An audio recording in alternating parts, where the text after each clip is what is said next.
So hello welcome. शुरुआत करते हैं क्वेश्चन नंबर 131 ऑफ ग्रेविटेशन से। ये लास्ट 10 क्वेश्चंस हैं हमारे ग्रेविटेशन के, और यहाँ हमारा ग्रेविटेशन जो होगा वो कंप्लीट हो चुका है।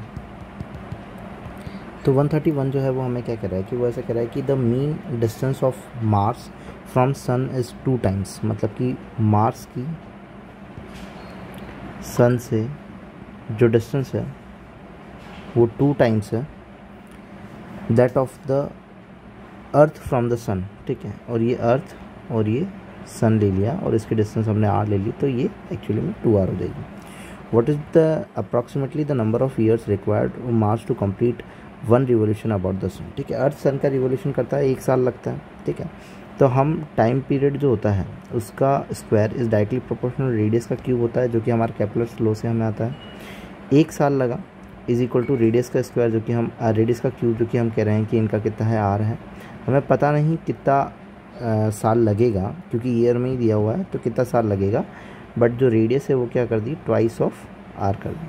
तो यहाँ पे हमारा 1/x² जो हो जाएगा वो r³/8r³ हो जाएगा। r³ से r³ कैंसिल आउट हो जाएगा, r² इज इक्वल टू 8, तो x इज इक्वल टू √8 है। √8 की वैल्यू हो जाएगी 2√2, और √2 को लिख सकते हैं 1.414। तो 2 4 ज़ा 8, 2 1 ज़ा 2, 2 4 ज़ा 8, तो 282। तो ये हमारा हो जाएगा ऑप्शन नंबर 3। सिंपली ये केपलर्स लॉ के हिसाब से हमें करना है कि केपलर्स लॉ हमें क्या कहता है, उसका रिलेशन अगर हमें पता है तो हम इसे आसानी से कर लेंगे। मूव ऑन करते हैं, क्वेश्चन नंबर 132 की तरफ चलें। तो यहाँ हमें ये कह रहा है कि a planet is revolving around the sun. एक प्लैनेट है जो कि सन के अलावा क्या कर रहा है, रिवॉल्व कर रहा है। It's a distance from sun at apogee. Apogee जो होती है वो बहुत दूर की डिस्टेंस। ठीक है, अपोजी जो बोला जाता है दूर की डिस्टेंस, तो दूर की जो डिस्टेंस है उसको हम क्या कह रहे हैं, RA कह रहे हैं। ठीक है, दैट इज़ पेरेगी। पेरेगी जो है वो पास की डिस्टेंस को नाम दिया जाता है, तो डिस्टेंस, और इसको हम नाम दे रहे हैं RP। The mass of the planet and the sun is mass of the planet and the sun. Planet का मास स्मॉल m है, प्लैनेट कर देता हूँ। मास ऑफ द सन जो है वो हमारा कैपिटल M है। VA and VP are the velocity, मतलब कि यहाँ पे VA हो जाएगी, ये VP हो जाएगी, in the velocity and apogee and perigee respectively. T is the time period of revolution of a planet around the sun, then mark the correct statement. Time period का जो एक्चुअल फॉर्मूला होता है वो होता है 4πr² divided by GM RA plus RB का cube, ऐसा something कुछ फॉर्मूला होता है। ये हमारे पास में टाइम पीरियड का फॉर्मूला है। जब हम अपोजी और पेरेगी करते हैं तो पिछले वाले क्वेश्चन में हमने क्या लिया था, इनकी मीन डिस्टेंस ली थी या एवरेज डिस्टेंस ली थी। तो दूर और पास की एवरेज डिस्टेंस बोलोगे तो तुम क्या बोल दोगे, RA plus RP divided by 2 कर दोगे। ठीक है, फॉर्मूले में ही पुट आउट कर दिया, तो 2² इज इक्वल टू 4π² अपॉन में GM, और ये कितना हो जाएगा, नीचे वाला क्यूब होकर के 8 हो जाएगा, तो हम 8 से 8 को बाहर लिख लेते हैं, RA प्लस RP का होल क्यूब, ये कैंसिल आउट हो जाएगा, 2 बच जाएगा, तो 2r³, और ये हमारा ऑप्शन नंबर हो जाएगा B की। B ऑप्शन नंबर जो है वो हमारा करेक्ट है। ठीक है, ये टाइम पीरियड के बेसिस पे, टाइम पीरियड का नॉर्मल ये फॉर्मूला है, फॉर्मूले में हमने चीज़ें भरी, आर एवरेज को भरा और ये निकाल लिया। अब हम जानते हैं कि अगर मान लो कि दो जो है ऑर्बिट के अलोंग रोटेट कर रहे हैं, घूम रहे हैं, तो जो जितनी पास होगा उसकी स्पीड उतनी ज़्यादा होगी, जो जितनी पास होगा उसकी स्पीड ज़्यादा होगी, और जो जितनी दूर होगा उसकी स्पीड क्या हो जाएगी, कम हो जाएगी। तो पास वाले की स्पीड ज़्यादा है, तो पास वाला जो है वो हमारे पास में ये है, तो VP जो होगा वो ज़्यादा होगा एज़ कम्पेयर टू VA, तो VP VA से ज़्यादा होगा। और दूर रेडियस के हिसाब से हम कह सकते हैं RA जो है दूर है वो ज़्यादा है एज़ कम्पेयर टू। अब हम कह सकते हैं इनका मोमेंटम जो होता है वो अपन क्या करते हैं, कंजर्व, क्या करते हैं, मोमेंटम कंजर्व करते हैं। तो मोमेंटम कंजर्व करते हैं तो क्या आता है, MVR is equal to MVR V1 R1 R V2 V2 R2। तो हम ये बोलेंगे कि M से M कैंसिल आउट हो जाएगा, जो कि दोनों का सेम है, तो VA RA is equal to VP RP। तो ये हमारे तीनों ऑप्शन जो हैं वो करेक्ट हैं, B C एंड D। तो ये हमारा ऑप्शन नंबर 3 हो जाएगा, क्योंकि यहाँ कैंसिल आउट होकर फॉर्मूले से रिलेशन ही था। फॉर्मूला अगर तुम्हें याद है तो नॉर्मली हो जाएगा ना। मूव करते हैं 133 की तरफ चलें। तो 133 हमें ये कह रहा है कि a planet is moving in a elliptical orbit if T U E and L are the kinetic energy, मतलब कि T को वो क्या कहना चाह रहा है, काइनेटिक एनर्जी। एल को वो क्या कहना चाह रहा है, यू को वो कहना चाह रहा है पोटेंशियल एनर्जी, और ई जो है वो हमारा है टोटल एनर्जी, और एल जो है वो हमारा है एंगुलर मोमेंटम। और ये कहता है कि which following statement true, true कौन सा है, ठीक है। ये क्या कर रहे हैं, planet is moving elliptical orbit. Elliptical orbit मतलब कि सन के ऑर्बिट के अराउंड ही, मतलब ऐसा कोई वो नहीं है कि वो बाहर चला गया, किससे, ग्रेविटेशन हमारा जो फील्ड है उससे बाहर नहीं गया है, उसके अंदर अंदर ही है। अगर उसके अंदर अंदर ही है, मैंने पिछले वाले क्वेश्चंस में भी बात करी थी, अगर कोई प्लेनेट या है जो सैटेलाइट कुछ भी है जो कि ऑर्बिट के अंदर अंदर ही घूम रहा है, हमारी एलिप्टिकल ऑर्बिट के अंदर, तब तक घूमेगा जब तक उसकी टोटल एनर्जी का जो सम है वो क्या है, नेगेटिव है। जैसे ही वो बाहर जाएगा इसकी टोटल एनर्जी का सम क्या हो जाएगा, ज़ीरो हो जाएगा। क्या हो जाएगा, ज़ीरो। तो अंदर है, दैट मीन्स कि टोटल एनर्जी जो होगी वो हमारी ई जो है वो नेगेटिव होनी चाहिए, इज़ ऑलवेज नेगेटिव। तो ऑप्शन नंबर हमारा क्या हो जाएगा, थर्ड, क्योंकि एलिप्टिकल ऑर्बिट है, अभी वो बाहर नहीं गया है इसीलिए, ठीक है। फिर ये कहता है कि काइनेटिक एनर्जी कंजर्व। तो भाई काइनेटिक एनर्जी कंजर्व हम कैसे कर सकते हैं, L is the kinetic energy, potential energy, angular momentum, that is the following, ठीक है। तो ये कहता है कि टी इज कंजर्व, तो kinetic energy plus potential energy total energy के सम को कंजर्व करते हैं, नॉर्मल टाइम का सिर्फ काइनेटिक एनर्जी को नहीं। You is always positive, potential energy हमेशा ही क्या होती है, नेगेटिव होती है, तो ये भी गलत, ये भी गलत। एल इज कंजर्व, हाँ एल कंजर्व कर सकते हैं। Direction of vector L will be continuously change, नहीं, डायरेक्शन ऑफ वेक्टर एल जो है वो कंटिन्यूसली चेंज नहीं होगी। एज यू नो कि अगर हमारा किसी इलेप्टिकल ऑर्बिट के अंदर ही जो है वो घूम रहा है, तो जब तक वो अंदर घूम रहा है तब तक हमारी टोटल एनर्जी का जो सम है वो क्या रहेगा, नेगेटिव ही रहेगा, और जैसे ही वो उस ऑर्बिट के बाहर चला जाता है तब हमारी टोटल एनर्जी का सम जो हो जाएगा वो क्या हो जाएगा, ज़ीरो। मूव ऑन करते हैं क्वेश्चन नंबर 134 की अगर बात करें तो क्वेश्चन नंबर 134 हमें ये कह रहा है कि a moon revolves around the earth in an orbit of radius R in a uniform angular velocity omega. Moon around the earth, तो मून है और अर्थ है, अब इन दोनों के बीच में ग्रेविटेशन फोर्स है, और ग्रेविटेशन फोर्स जो है वही इनको क्या करवा रहा है, रोटेट करवाने में मदद कर रहा है। तो जो सेंट्रीपिटल फोर्स है वही इन दोनों के बीच का फोर्स है। तो सेंट्रीपिटल फोर्स को लिखेंगे तो हम लिखेंगे mv²/r, और ये लिखेंगे तो gm स्मॉल m/r²। एक कैपिटल आर से एक कैपिटल आर कट जाएगा, एक स्मॉल एम से एक स्मॉल एम कट जाएगा। तो वेलोसिटी को हम क्या लिख सकते हैं, v = ओमेगा आर लिखा जाता है। तो omega r² is equal to capital G m/r, ठीक है। अब इस r² को हम कहाँ भेज देते हैं, नीचे की तरफ भेज देते हैं, तो r² हमें यहाँ पर चला। अब हमें पता है कि स्मॉल g को इंट्रोड्यूस करना है, स्मॉल g जो होता है वो कैपिटल G m/स्मॉल r का स्क्वायर होता है। तो small g capital G m/स्मॉल r का स्क्वायर, तो अब स्मॉल r के स्क्वायर के लिए वेट फॉर इट, ये जो है वो एक्चुअली छोटा आ रहा है, क्यों, क्योंकि ये इन दोनों के बीच की डिस्टेंस है और ये इन दोनों के बीच की डिस्टेंस है, तो वो r³ हो जाएगा, ठीक है, r³ हो जाएगा मोस्टली।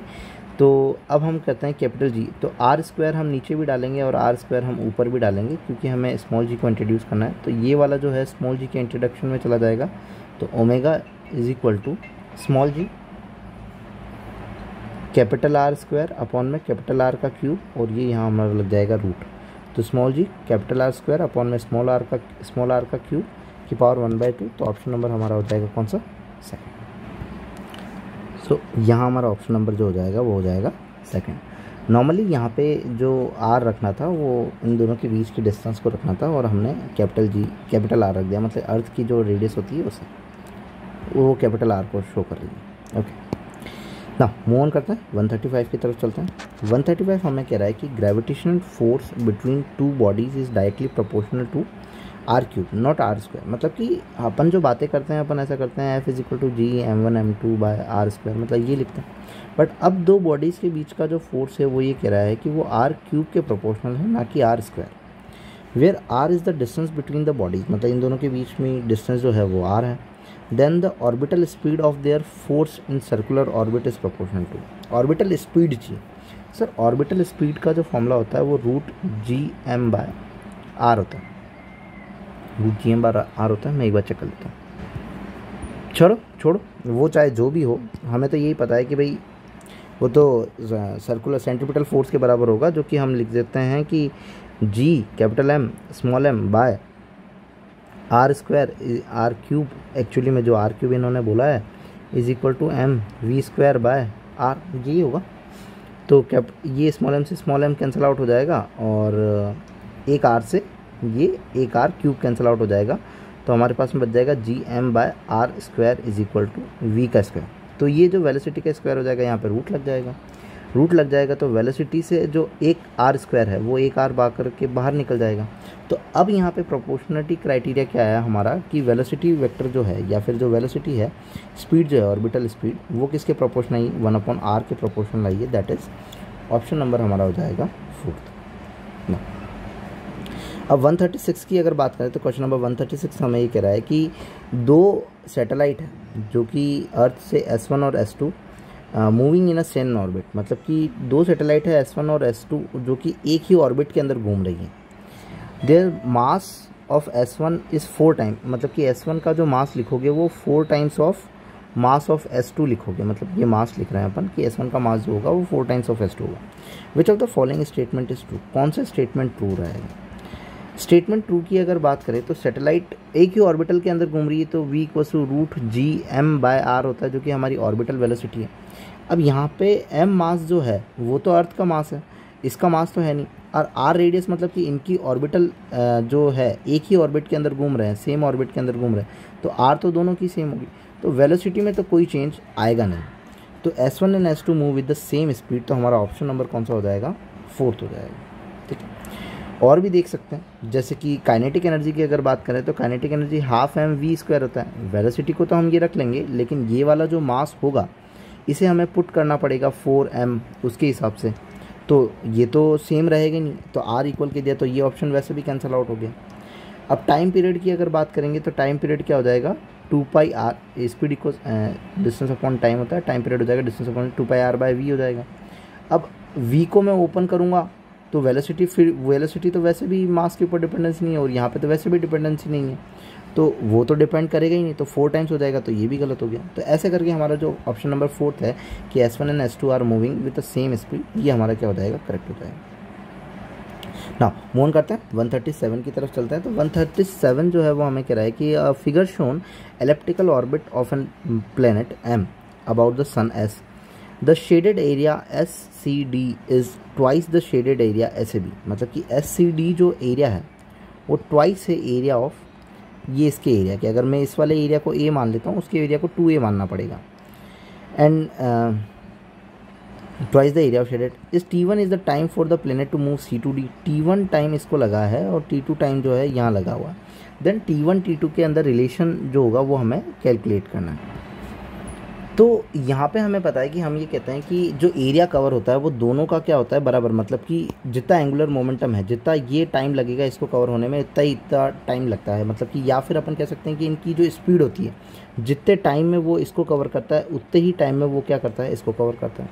तो हम ये कहते हैं कि एरिया अपॉन में टाइम जो होता है वो इसका जो प्रोडक्ट होता है वो यहाँ पर हमारे पास में क्या रहता है, कॉन्स्टेंट रहता है, मतलब एरिया अपॉन टाइम का जो प्रोडक्ट है हमारा क्या रहेगा, कॉन्स्टेंट रहेगा। अगर वही हम इसके लिए लगाएं कि एरिया अपॉन में T2 जो है वो इक्वल टू हो जाएगा ट्वाइस ऑफ एरिया अपॉन में T1, तो एरिया से एरिया कैंसिल आउट हो जाएगा, T1 जो हो जाएगा ट्वाइस ऑफ T2 हो जाएगा।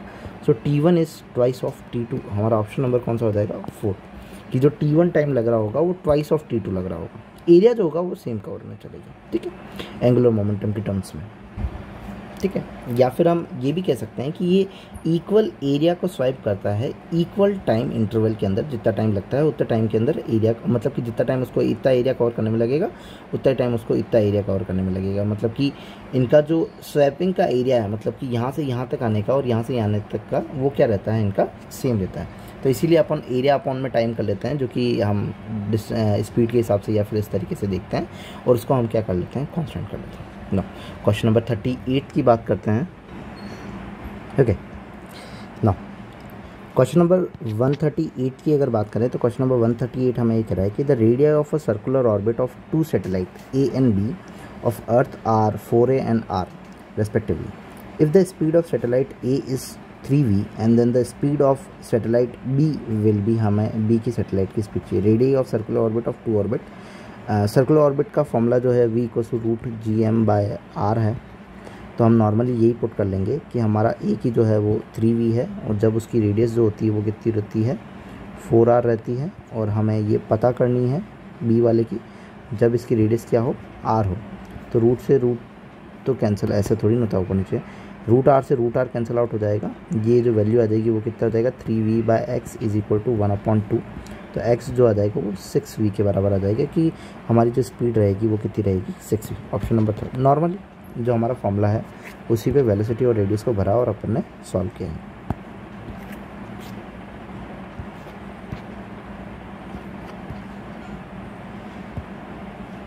ना मूव ऑन करते हैं। 139 जो है वो हमें क्या कह रहा है कि the additional kinetic energy to be provided to a satellite of mass m revolving around the planet of mass m1।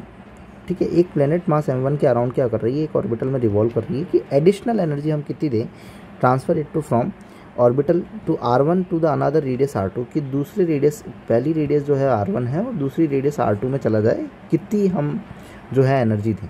तो हम इनिशियल और फाइनल देख लेते हैं, उसको सेपरेट कर देंगे तो जो चेंज आएगा वो आ जाएगा।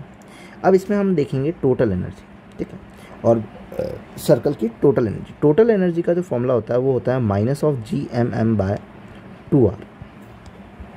तो जब ये r1 रेडियस के अंदर घूम रहा होगा तो -GMM/2r1, और जब r2 रेडियस के अंदर घूम रहा होगा तब हम लिख लेंगे -GMM/2r2।